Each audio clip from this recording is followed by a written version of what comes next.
are ready and we are live, so we will go ahead and start this meeting.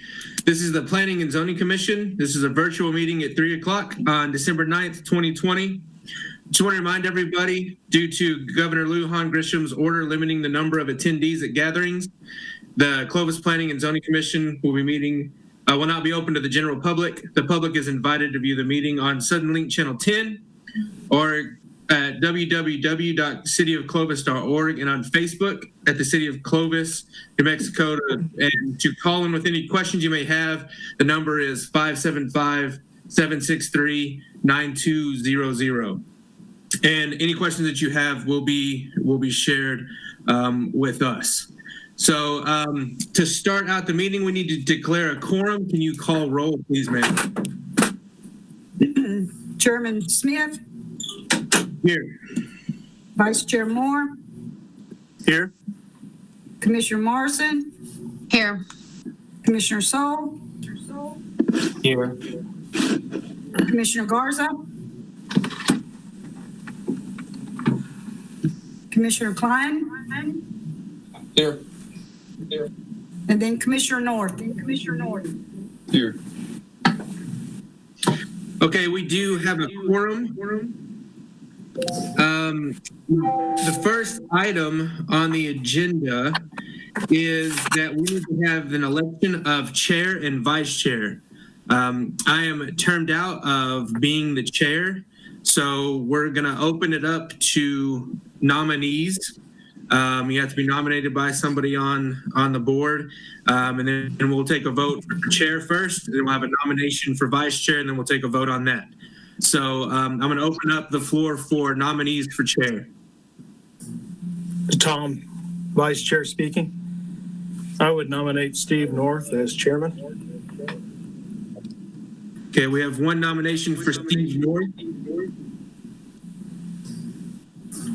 Do I hear any other nomination? Hearing none, Steve, do you accept the nomination? Yes, thank you, Tom. Okay.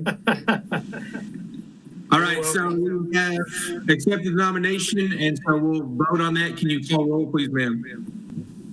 Okay. Chairman Smith. Yes. Okay. Vice Chair Moore. Yes. Commissioner Morrison. Yes. Commissioner Soul. Yes. Commissioner Klein. Yes. Okay. All right, so Steve North is the new chair of Planning and Zoning. So I would like you to take it over, sir, for nominations for vice chair and to do that. I would nominate Candace Morrison for vice chair. Who made that nomination, please? Sorry, It was Steve North. Okay. Steve North. Okay. Thank you.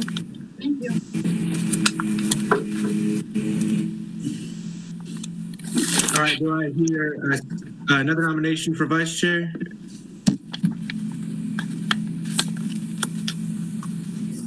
Hearing none, we'll go to a vote for vice chair for Candace Morrison. Do you accept the nomination for vice chair? That's fine, yes. Okay. So she's accepted. We'll go to a vote. Roll, please, ma'am. Okay. I would say Commissioner Smith. Yes. Okay. Vice Chair Moore. Yes. Commissioner Morrison. Yes. Commissioner Soul. Yes. Commissioner Klein. Yes. And Chairman North. Yes. Okay. Motion passes unanimously. Chairman North, the meeting is yours, sir. Sorry, A lot of Steve. pressure, Marcus. I should have reached out to you. I apologize. I didn't want you to say no. Yeah, no, I appreciate it for sure. Well, Chairman, Vice Chairman Morrison, I guess we're on the seat already. I guess, do we call it to order? I don't have all the notes that you had, Marcus. We're called, so we're moving to approval of agenda. All right, let's move to approve the agenda. So moved. Tom? Second. Marcus. You could just keep guiding me this whole time, Marcus. That's fine. Okay, Commissioner Smith? Yes. Vice Chair Moore? Former vice chair? Oh, yes, I'm sorry. That's all right. Okay, hey, you. For the record. Yes. Commissioner Moore? Okay. Yes. Vice Chair Morrison? Yes. Commissioner Soul? Yes. Commissioner Klein? Yes. Commissioner Klein? And then Chairman North. Yes.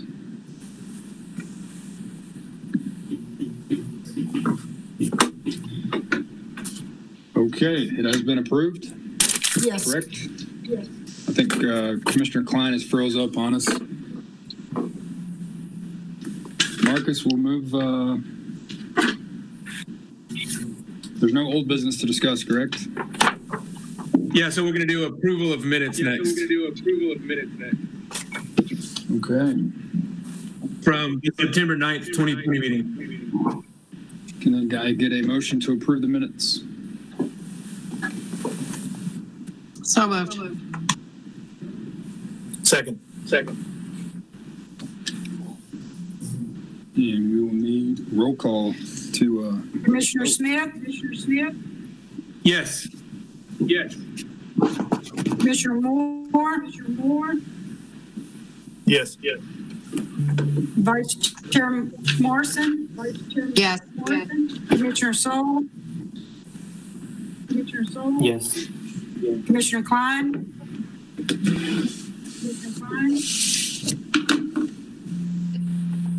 I believe Commissioner Klein has dropped off, and I'll see if we can't get a hold of him to see get him to drop back in. Like Okay. Chairman North mentioned, he had frozen.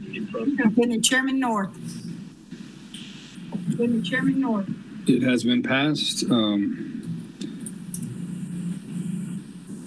Now can we move on to old business there, Marcus? Yes, sir. Mr. Chairman. Perfect. There is no old business to discuss from what I can see. Agenda item 3, new business. Approval of City of Clovis Unified Development Ordinance Text Amendment, Chapter 17.55.010, outdoor lighting. And a whole bunch of other lists there. Mr. Chairman, I believe you have potentially an old agenda. There's a good chance of it. Yeah, the new agenda is. It should be a request for approval of appeal of administrative decision. Perfect. What the city manager said, yes. So that first order of business is request for approval of appeal of administrative decision within the Gentry subdivision, lots 3, 4, and 5, block 6, relating to equipment and materials outdoors.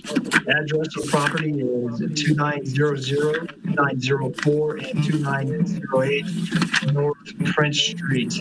And Mr. Chairman, what I would recommend is that we allow Mr. Morris to provide the background summary and the stance from the city's position regarding zoning determination. Mr. Muse is with us today as well, and then afford him the opportunity to provide any evidence against the city's determination on the zoning determination, and then you would just go down each one of the additional commissioners, ask them if they have any questions that they may have of either staff or of Mr. Muse, and then open it up for discussion amongst yourselves. That sounds fantastic. Thank you, Justin.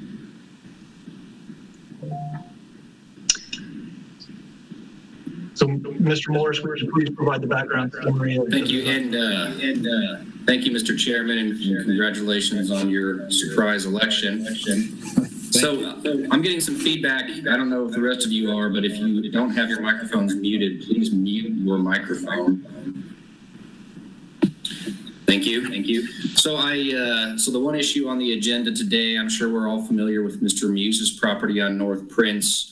Probably drive by it frequently. If not, I hope that you've read your agenda packet for this afternoon.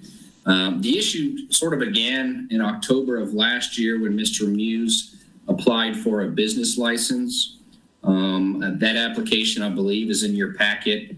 And Mr. Muse applied for a license to, quote, store supplies, appliances, and building materials, repurposed and used materials, and to sell the same, essentially. And so it was discovered by the city after the application was submitted that that use of the property is problematic for a couple of reasons. After thorough research over a year ago on the issue, I think we all were on the same page that there were a couple of different violations of the UDO with that proposed use.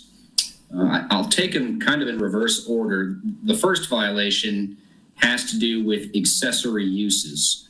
In the code, the UDO, it's 17.03.030G, and that the first page of that code is in your packet. It's packet page 33. It talks about home occupations.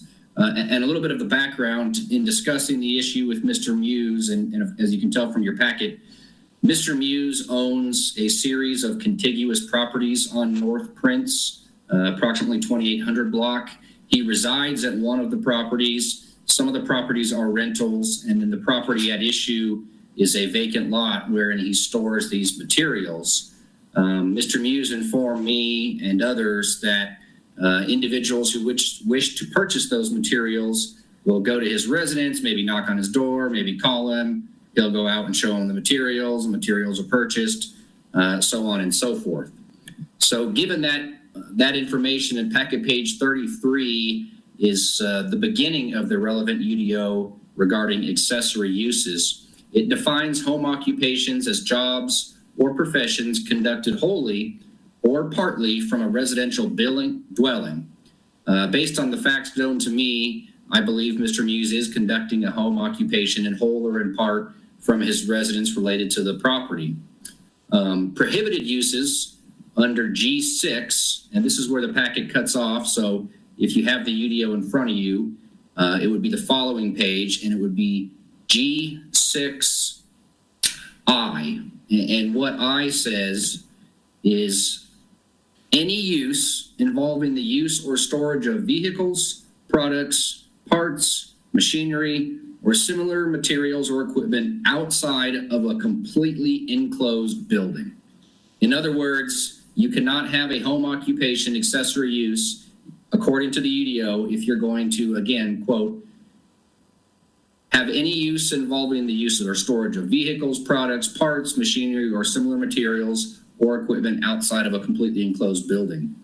The code goes on to state in G10E, so that's subsection G10E, home occupations and all related activities, including storage, must be conducted entirely within the principal residential building or an allowed accessory building.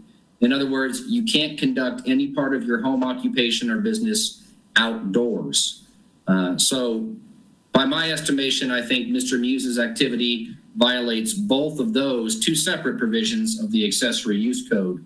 There's also a zoning issue. So the lot is zoned commercial general. And if you'll look at packet page 29, I'm scrolling there now. Well, let me back up a little bit. Let's look at packet page 27. Packet page 27 has a table that shows use categories, and we've identified Mr. Muse's use as either falling under one of the two highlighted categories. Either it's equipment and material storage outdoor, or it's a junk or salvage yard. Again, based on the facts and circumstances known to us, the types of materials, the type of business, we believed it fit under either of those two subsections, both of which are prohibited in commercial general zones. Scrolling down to packet page 29, the equipment and material storage outdoor use is defined as uses related to outdoor storage of equipment, products, or materials, whether or not stored in containers. In my estimation, I think that most accurately describes what Mr. Muse is doing. Again, it's the outdoor storage of equipment, products, or materials under the wholesale distribution and storage use category.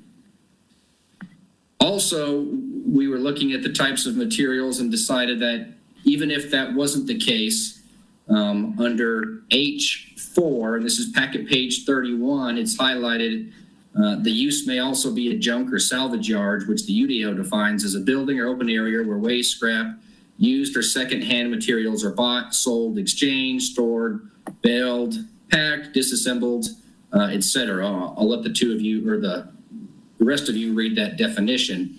And then again, if I can refer you to the application submitted by Mr. Muse, and that would be, let's see.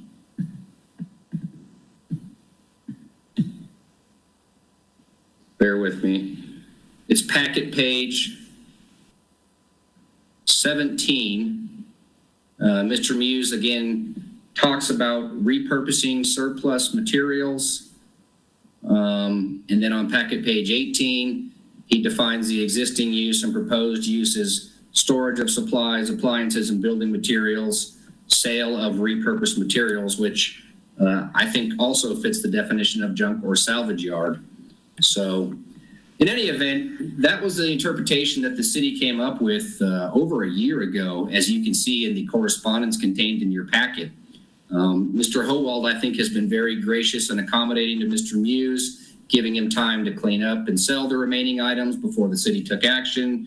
That time has long since passed. I believe it was extended all the way until August of this year. And then the city, again, at that time, could have began citing and enforcing the code and citing Mr. Muse. Instead, the city decided to take it this route, to take its decision, and the decision being that the property is not in compliance with the UDO, to the Planning and Zoning Commission for ratification. So all that to say before you this afternoon is your interpretation of the city's decision about the compliance of Mr. Muse's property.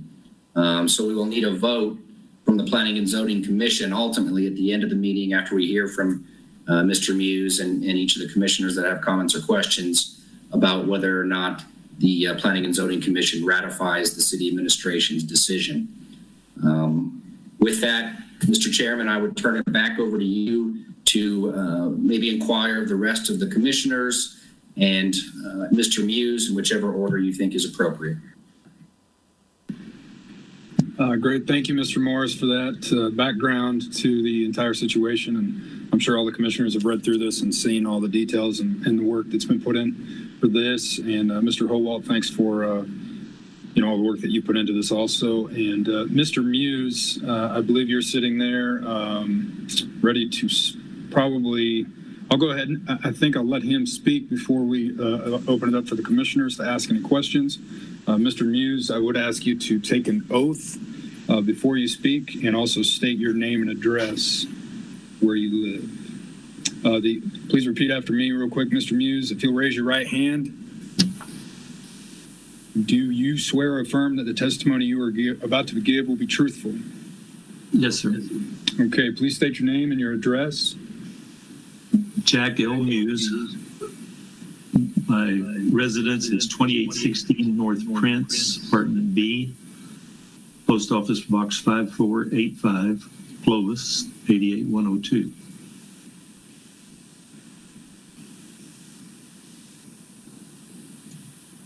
And Mr. Chairman, you're muted. Mr. Muse, if you could just go ahead and explain kind of what you're wanting to say before we open it up for questions, that would be great. Thank you. Okay, thank you. Mr. Chairman and Commissioners, I appreciate the chance to be here today. I'd like to start off by saying thank you to Justin and Claire, Pete, Lewis. Everybody have been very, very helpful and cooperative in my preparation for this. And I appreciate the consideration they've given me. First, I'm going to tell you what I'd like for you to do today. My first choice is to approve the business license that I applied for October 29th, 2019, with a waiver for opaque fencing, and I would request the license for the year 2021. My second choice would be to extend the agreement of January 10th, 2020 between Mr. Howalt and I for 1 year, which would that extension would be consistent with the actions that the city has taken recently to extend the red door time frame. And that I've listened to the minutes of that meeting, and his basic reason for needing an extension was because of the COVID. And certainly I think everyone's aware of the terrible effect the COVID's had on everybody. I have reduced my inventory there by about 70% from the time that Mr. Howalt and I reached that agreement. It was to extend until July 17th of 2020. I think I've done a pretty good job getting rid of stuff and was moving right along. It's interesting that the date of my agreement with Mr. Howalt is January the 8th, about the same day the COVID broke out. Since that time, I've gotten rid of all of the culverts. The code that is cited under the home occupation says no culverts or cross ties, and I have never had a cross tie on that property. I've repeatedly brought that up, and it just keeps coming up in every letter. The COVID situation in New Mexico is tough. It's rated as the most severely restrictive in the nation. We have, there's 3 states that don't allow high school sports: Michigan, Illinois, and New Mexico. And certainly I haven't been given any exception. We've been shut down, locked down. People are running out of money. They can't get out, and so it has drastically affected the ability to sell. And next, I want to give you some history on my repurposing background.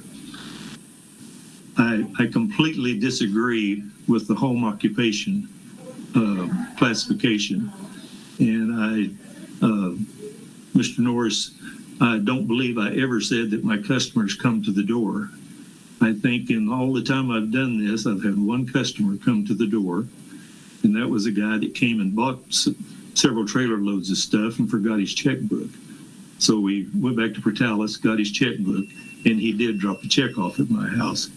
The customers call my cell phone. I meet them at the lot and do whatever needs to be done. But I don't operate out of the house. Customers don't come in the house. I don't believe that the home occupation applies at all.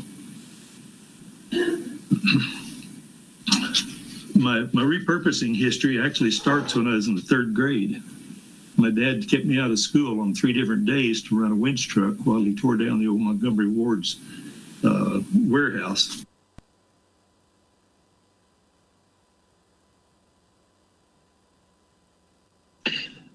Mr. Muse, I believe you've muted yourself.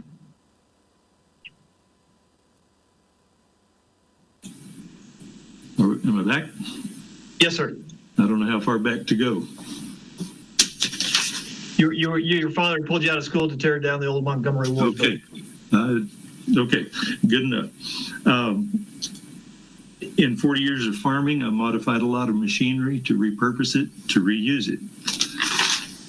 In the late 70s, I started Southwest Whey, a company that took liquid whey, which is a waste product, and developed systems to feed it to livestock.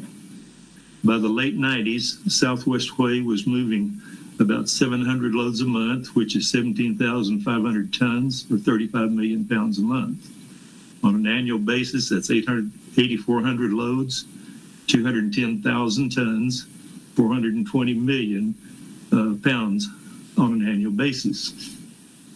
In the mid-'80s, I bought 10 large tomato paste silos in Lipstick, Ohio. I shipped them to Clovis. One of them is located at the Clovis Municipal Airport. Another one of them is on the Clovis Ag Farm on 21st Street. And another one is located at Belen, New Mexico at the Boys Ranch.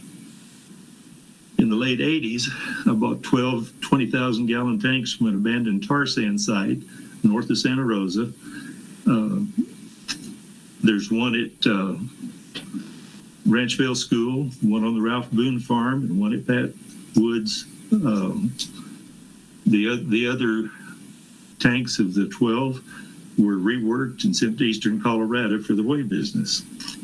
In the early 80s, I bought and sold about 3,000 open-top drums in Greeley and Denver, Colorado. Sold them to Dick Jerome here. Repurposing. All of those things are repurposing. In about 2000, I subleased the city-owned Safeway plant and built a crusher and to reclaim the milk that we sold to a calf feeder at Roswell. That went real well till 9/11, and the Holstein market crashed. He went to 1,200 calves, so another repurposing project. After that, we repurposed the building and leased it to DFA for dried milk. There's other repurposing things that I have done, but I believe that they're enough to establish my credentials as a repurposer. I think repurposing is in my DNA, and that particular skill set at this time is a very valuable asset in my life.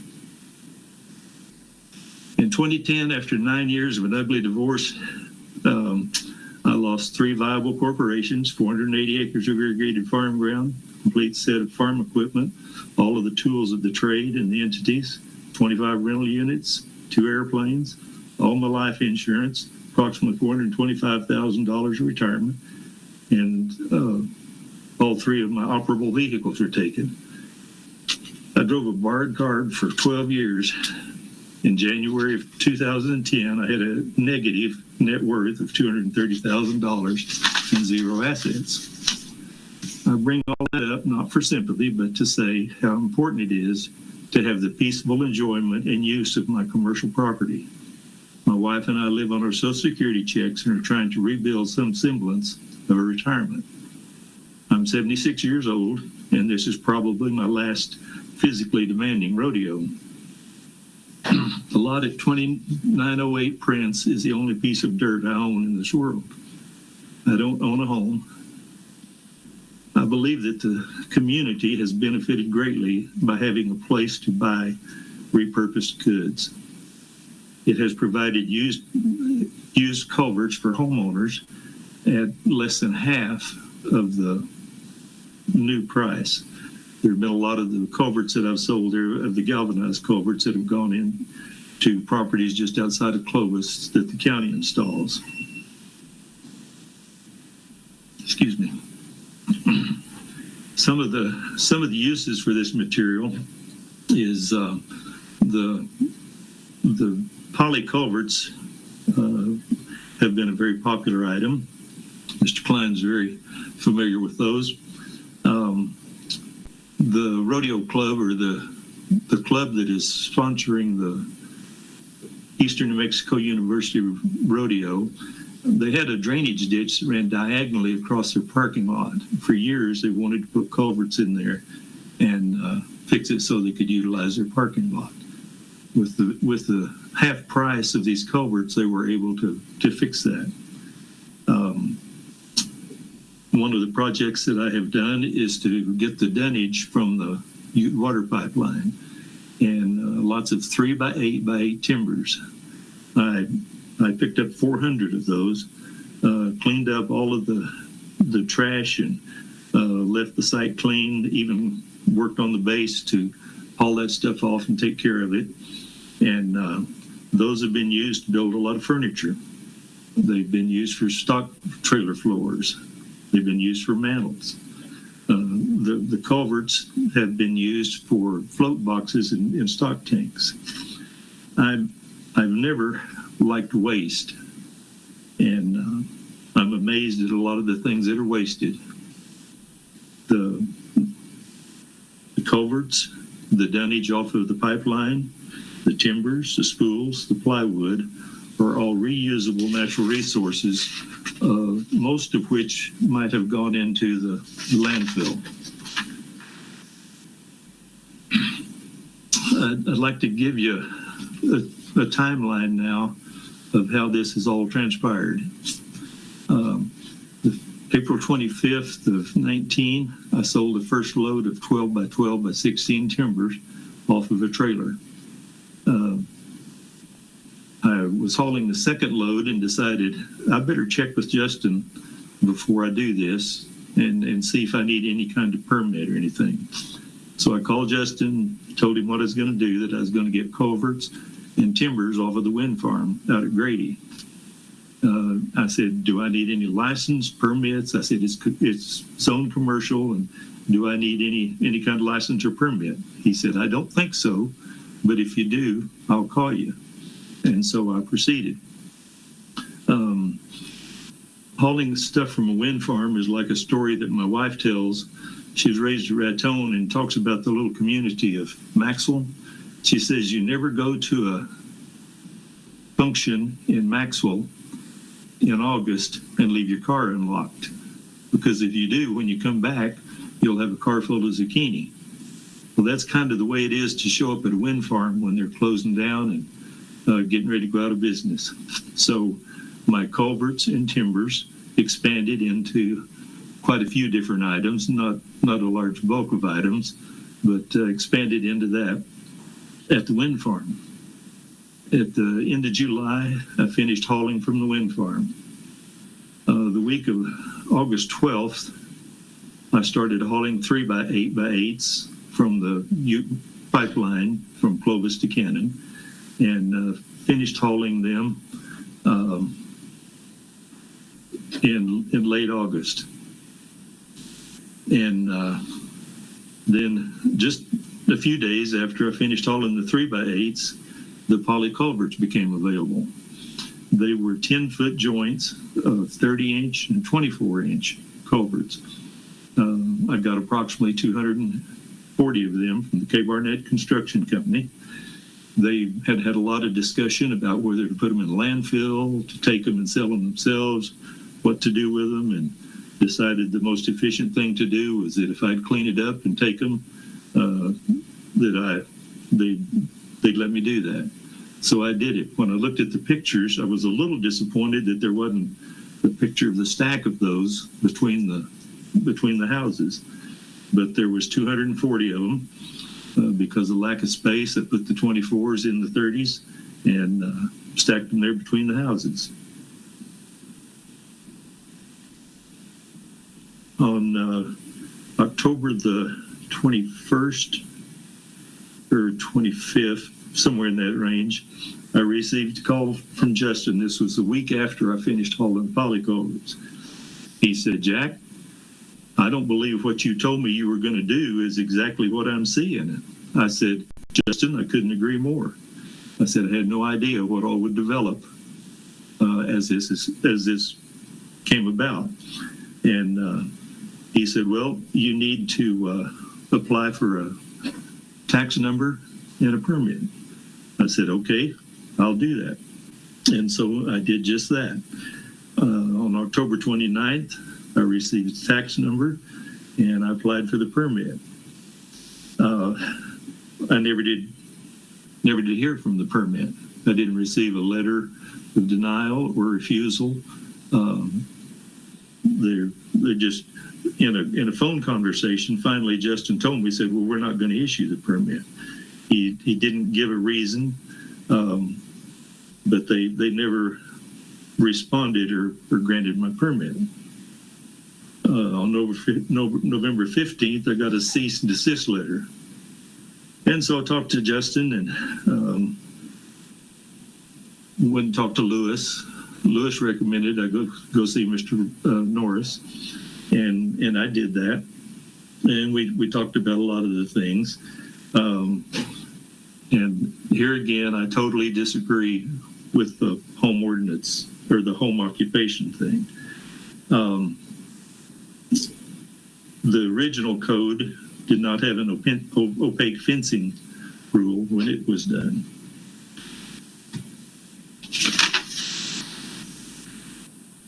November 15th, I received the letter from the city, dated November 15th. And it says, the city has reviewed the use of property and consulted with city attorney, city manager, and the author of the code, and have determined the following. Specifically, outdoor storage sales of railroad ties, culverts, industrial water pipes on your properties does not conform with the chapter which prohibits the open air storage of materials in a home occupation. And so my belief is that doesn't apply. That can't be a home occupation. It has nothing to do with my home other than that's where I live and answer my cell phone. Customers don't come there. There's nothing stored in my home that's related to that business. And so I believe that is totally inaccurate. And then in the next chapter of 1730:10, it says that it prohibits the wholesale sales and distributions as well as junk or salvage yard use. And I have never operated a junk or salvage yard. This is a repurposing yard to take goods that would be buried in a landfill or sold at a scrap yard. And this is, I think, a contribution to our environment, and it's a good contribution to the community to be able to come and buy stuff. One example of the need for culverts is when they were trying to put in the road accesses to the residents on the west side of the water pipeline, north or west of the big housing area. Came up late in the afternoon. They were going to do it the next day. The only culverts in town were mine. They came and got 3 and got that job done. But I don't think anybody in Clovis keeps those culverts stocked. So I disagree that it's a junk or salvage yard. Never has been. It's in the home occupation rules, but I've never had railroad ties there. The culverts are gone. A lot of the timber's gone. A good percentage of the timber's gone. And the junk or salvage yard just does not apply.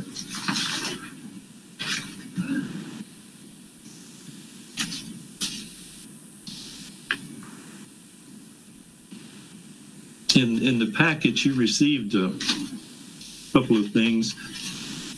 One was a letter from the repurposing company in Denver. If I can find it here.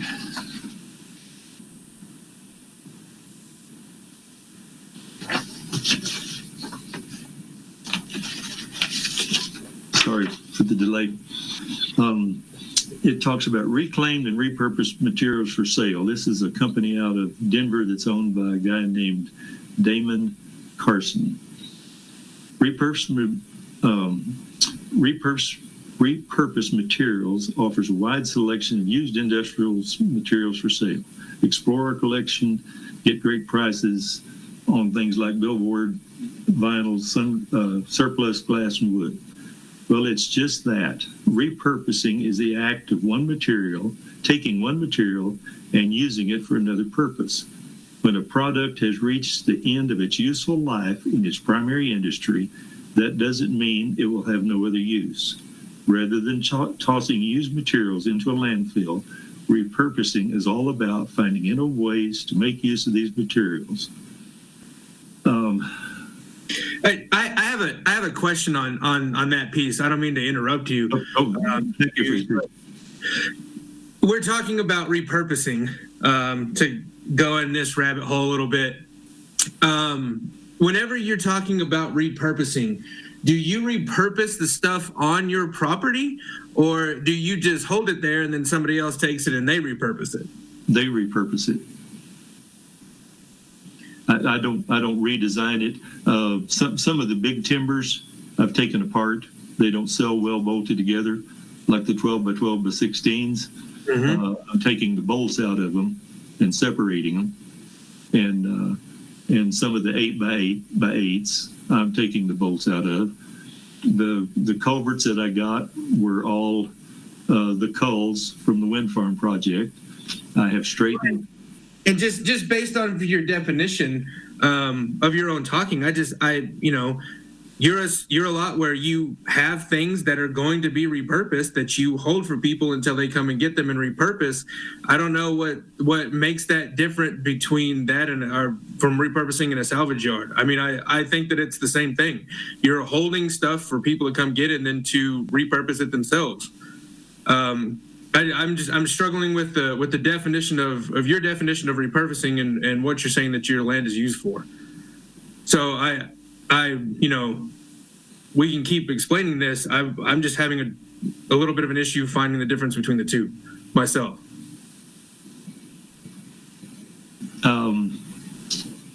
I guess if running scrap through a smelter, I find that drastically different than saving timbers from being put in the landfill, supplying the culverts to the people that need them. I guess I think there's a drastic difference in salvage and in repurposing. And can I jump in here real quick? I don't think there's really any question on the actual repurposing definition necessarily, as much as really deciding is, are you running a business there? Do you have the license? Is it zoned for that? And all of those things that are being addressed with the city's the city's citation, I guess, or not a citation, or Mr. Morris, you can help me with the proper verbiage there, but It would be the city made an administrative decision. So the city, instead of issuing a citation, they issued an administrative formal decision, which allows Mr. Muse to come here before you this afternoon before a citation is issued. And again, if I may just offer one thought for the commission to consider, the definition of junk or salvage yard is on page 31 of your packet. It's not what anyone thinks. It's not the dictionary definition. It's not Webster's definition or Mr. Muse's definition. The commission has to go by the definition that's contained in the UDO, which is in your packet, which again, the more I hear Mr. Muse explain the process, the more it fits completely that definition, at least in my mind. thank you, Mr. Morris. And again, Mr. Muse, I appreciate, bringing the background and showing us, telling us how you've got into this business and that it's been, it's been a good business for you. And I'm sure you'll probably continue here in just a minute, but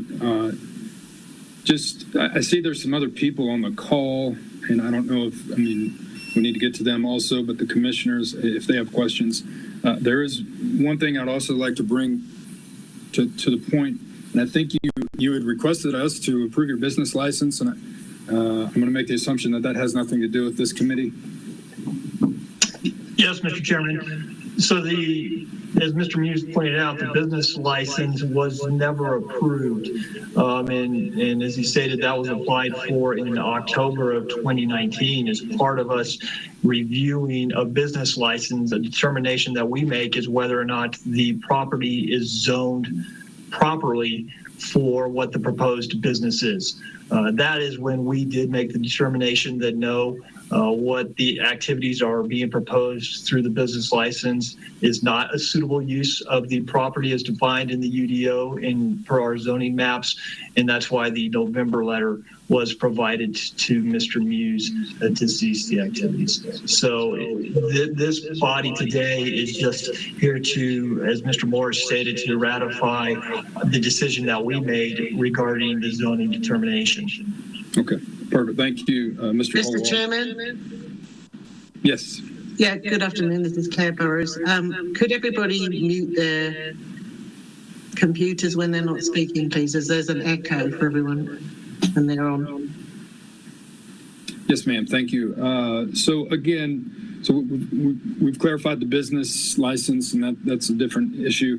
Mr. Muse, I think what I would like to just real quickly, I don't think anybody's arguing the fact that that material can be reused and reclaimed and used for something else.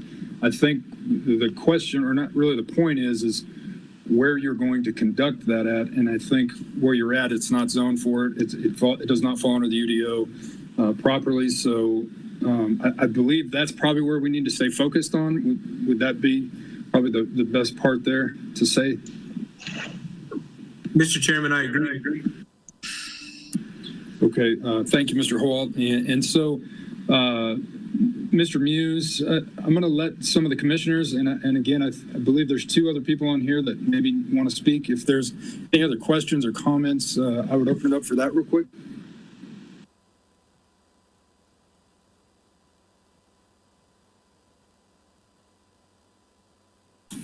I've got a question. Chairman Moore. Can you hear me? Yes, sir. Go ahead. Okay. Mr. Muse, I've got a question for you. Have you added anything to your inventory for sale since Mr. Holwalt's letter dated 10 January 2020, the letter of agreement to extension to July 15th?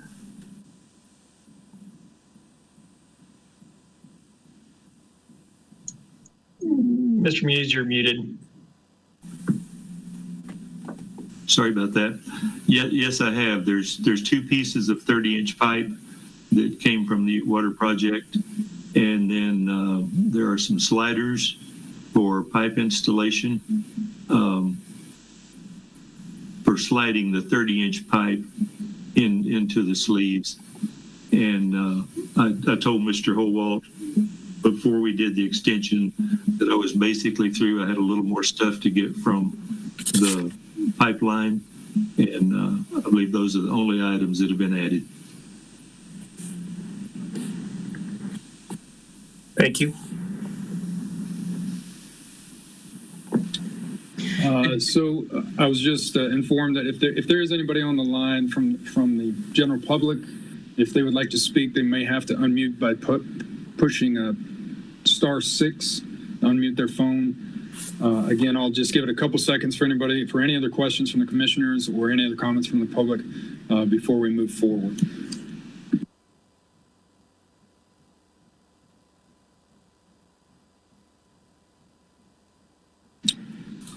And so on that, and I will take a little guidance here from Mr. Morris. Mr. Klein, do you have something? Yeah, I'd like to ask Mr. Muse a question. Mr. Muse,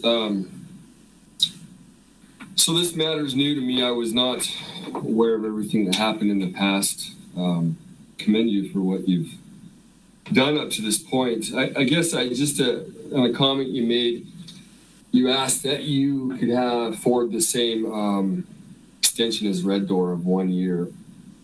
1 year from July 19th, was it, of this last year, or what are you thinking? July 15th, excuse me. I'd like to have as much time as I can. The COVID thing has just crippled everything we're trying to do. My letter to Mr. Holwalt, we were in agreement. We both wanted it to go away as fast as possible, and we were doing that. When I called Mr. Holwalt late in June and gave him an update on how it was progressing, I'd removed all the culverts. That's 80 galvanized and 240 poly culverts. I'd gotten rid of all of them, not at June, but they were gone by July 17th. And the COVID thing has crippled me. And I don't think anybody's harmed by what I'm doing. I think it's a benefit to the community to have access to that stuff. I don't think there's anybody harmed. I compare it to the Levine's building, and they have, let me find some dates.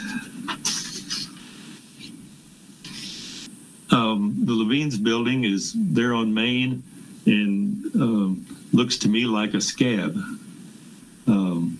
It's very ugly to me. There's people that look at it and say, oh, it has so much potential. It can be so ornate and unique and rustic, and they see a whole different deal. I think it looks terrible. The city has owned that property since June of 2005. They remediated it in January 16th. On January 16th, they sold it originally in January of 19, and then resold it to Red Door in 2000 and can't even read my own writing. About a year, in July of 2019. Beauty lies in the eyes of the beholder. Had one guy came by and bought a bunch of the 3x8s. He's a timber craftsman and an expert timber guy. He said, Jack, I was driving down the street and I looked over there and saw those 12x12 timbers. Said I almost ran off the road. They're so beautiful. And it just depends on your vision of what things are. I think it's an asset to the community. I don't claim it's pretty, but I believe the commercial zoning, if you read what I've got, I think that the home occupation absolutely doesn't apply. And then the other says wholesale sales and distribution, as well as junk or salvage yard. And I don't believe I'm doing either one of those. So I'd like to have an extension, as much time as you'll give me. Probably July would work if we get out from under these restrictions. But I don't have any control over that. Here we are on a Zoom conversation because we can't get out, we can't meet, we can't be in places. The economy is terrible among middle income and lower income people who are my primary customers. And I just believe that I should have the opportunity to finish that up and get it done. This is Chairman Smith. In my opinion, I think that 3 months might be a good time to get everything cleaned up and moved where it needs to, and get it done before fines start piling up. You've kind of said that COVID has been the issue and all different kinds of stuff, but you were asked, and the question came as an answer of you added more stuff, but you did take stuff away. You're still conducting this business out of your home that's not zoned for it, out of your land and out of your property. I can look for an extension. I would say that we can do an extension for 3 months if the other commissioners agree, or if that's okay with the city. But I think that 3 months is plenty of time to get this cleaned up and move where it does before fines start getting moved. I think that that's my personal opinion on kind of where I stand with this.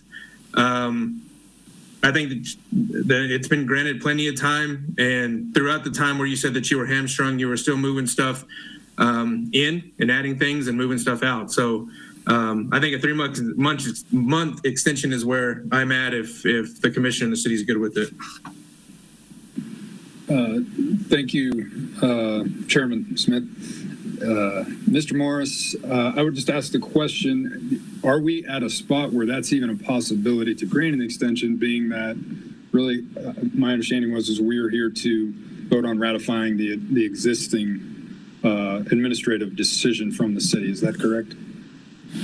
Thank you, Mr. Chairman. So What the city is looking for first and foremost is a vote regarding its administrative decision. I think that could go two ways. There could be a motion to affirm the city's decision based on its violation of the accessory use, or it could be affirming the city's decision based on our interpretation of the zoning code, or it could be affirming the city's decision both ways. And then after that, the motion could also contain a provision that grants Mr. Muse an extension of time to either conclude his business or remove the items from the property. So yes, you can have such a motion, but the city would like to have some sort of decision or affirmance of its decision. That way, in the event Mr. Muse does not, move the items in the time that was granted by the commission, the city now doesn't have to go back again in front of you guys and ask for a review of its interpretation of the UDO. So yes, it is possible, but I think we first need to tackle the city's, your view of the city's administrative decision. Okay, thank you, Mr. Morris. So I think what I would like to propose, if we can do this, is for a motion to affirm both aspects of the city's administrative decision, and on the advice of Chairman Smith, go for the 3-month extension for Mr. Muse, but at the end of those 3 months, that's the final decision. We don't come back in front of this. The city has the final say on that at that point. Is that a motion that we could present, Mr. Morris? It is. I mean, it would have to come from one of the commissioners, receive a second, and then a vote. Thank you. I'll look for a motion. I motion to move forward as discussed by Commissioner North or Chairman North. I second. Who seconded it? Commissioner Sol. Okay, thank you. We have a motion and a second. I will look for a roll call by the commissioners. Ms. Moscato, thank you. Okay. Chairman North? Chairman North? Yes. Commissioner Smith? Yes. Commissioner Moore? Yes. Vice Chair Morrison? Yes. Commissioner Sol? Yes. I saw Juan Garza on earlier. Is he still on? Yes, I'm still here. Okay, well, can he, Commissioner Garza, yes. okay. Thank you. And then Commissioner Klein? Yes. Okay. The motion is passed. Yes, thank you.